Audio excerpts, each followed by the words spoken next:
Elles sont arrivées d'Ukraine il y a moins d'un mois. Oksana et Marina ont fui la guerre, mais pour elles, pas question de rester sans rien faire. Elles travaillent depuis peu dans un restaurant de Solèze. Laurent Canonico.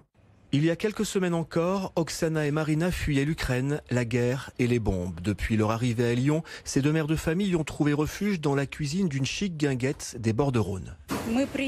Nous sommes arrivés en France dans les premiers jours du mois d'avril et nous travaillons depuis le 20.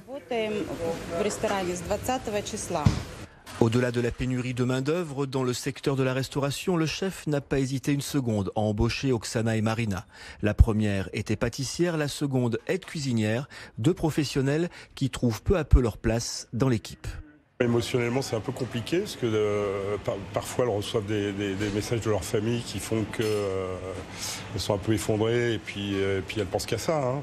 Mais le fait de les occuper au travail et puis être dans une équipe comme la nôtre qui est un peu jeune, qui est assez décontractée, ça les aide certainement, quoi. Et puis elles bossent super bien, elles sont très courageuses en tout cas.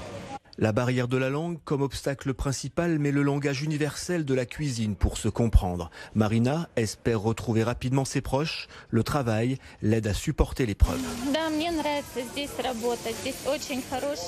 J'adore travailler ici. Il y a une très bonne équipe, des relations amicales et de l'entraide. Mais il est impossible d'oublier la guerre. Elle est toujours avec nous. Nous avons de nombreux parents en Ukraine et nous sommes soucieux tous les jours.